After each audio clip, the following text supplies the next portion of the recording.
बहुत बहुत शुक्रिया। देखें, मामला शुरू हुआ है 2-3 साल पहले 2 मुतालबात से।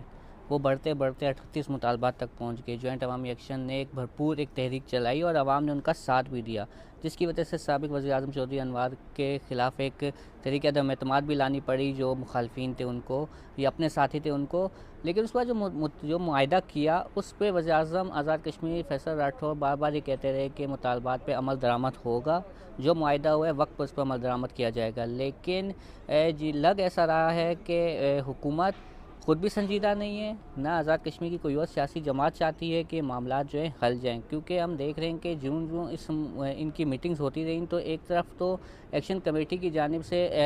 इब्तिदा में मीटिंग्स में शिरकत की गई और अपनी कमेटी भी कायम की गई। कायनी कमेटी जो बनानी है, उन्होंने कमेटी बनानी थी जिसने ये महाजिन की नशिस्तों के लिए जो है वर्क करना था हुकूमत के साथ मिल के। हुकूमत की जानिब से वो कमेटी जो है कायम नहीं की गई थी। दूसरी तरफ हम देख रहे थे जो बयानात आ रहे थे महाजिन की नशिस्तों पर, मुंतखब MLA जो हैं वो तवातर के साथ बयानात दे रहे थे। उन्होंने भी माहौल को यहाँ पर ख़राब किया। और इसके साथ साथ जो अपोजिशन लीडर है शाह गुलाम कादिर ने भी अब से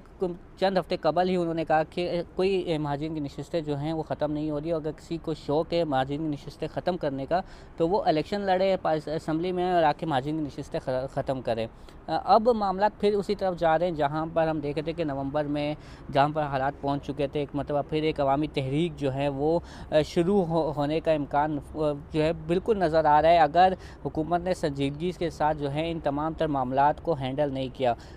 अवामी एक्शन कमेटी की जानिब से, जब हुकूमत की जानिब से अब ये डेडलाइन ख़त्म होने में 5 दिन रहते थे, एक कमेटी का ऐलान किया गया, तो उसमें कुछ लोगों को शामिल किया गया जिस पर अवामी एक्शन कमेटी ने भी एतराज़ किया कि इन लोगों को शामिल नहीं करना चाहिए था, जिस पर नाम तो निकाल दिया था। लेकिन उसके बाद अवामी एक्शन कमेटी की जानिब से ऐलान किया गया कि हम अब मुज़ाकराती अमल का हिस्सा नहीं बनेंगे, क्योंकि हुकूमत संजीदा नहीं। अगर हुकूमत संजीदा होती तो ये कमेटी पहले से ही कायम कर दी जाती और इस कमेटी में मुतनाज़ा लोगों को शामिल नहीं किया जाता, जिसकी वजह से जो है ये मामला यहाँ डेडलॉक का शिकार हुआ। और उनके ऐलान के बावजूद जब अवामी एक्शन कमेटी ने जब ऐलान कर दिया कि वो किसी भी कमेटी में के इजलास में अब नहीं शिरकत करेगी, तो हुकूमत की जानिब से उनसे रब्ता नहीं किया गया, उनको मनाने की कोशिश नहीं की गई। यहाँ पहले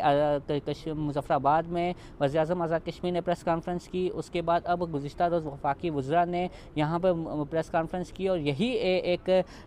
उन्होंने पैगाम दिया कि हम तो संजीदा हैं मामला हल करने के लिए, लेकिन अभी जॉइंट अवामी एक्शन कमेटी जो है वो संजीदा नहीं है। लेकिन जॉइंट अवामी एक्शन कमेटी के ऐलान करने के बावजूद जो है हुकूमत की जानिब से उनको मनाने की कोशिश नहीं की गई कि उनको मनाया जाए और वापस से जो है एक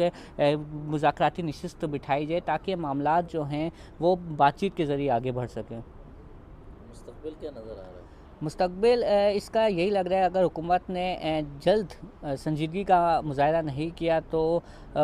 हो सकता है कि इलेक्शन से पहले दोबारा एक मरतबा भी एक अवामी तहरीक जो है वो सड़कों पे आए। और अगर इस दफ़ा अवामी तहरीक सड़कों पे आती है तो मुश्किल है कि अवामी तहरीक जो है जॉइंट अवामी एक्शन कमेटी की जो तहरीक या जो लोग हैं वो किसी भी कागज़ी मुआहदे पर भी जो है वो यकीन करेंगे, क्योंकि कागज़ी मुआहदा होने के बावजूद अगर उस पर अमल दरामद नहीं हो रहा है तो उनको फिर मनाना जो है बहुत मुश्किल हो जाएगा और इस खित्ते के जो हालात हैं वो मज़ीद बिगड़ने के इम्कानात भी है। तो हुकूमत को चाहिए कि संजीदगी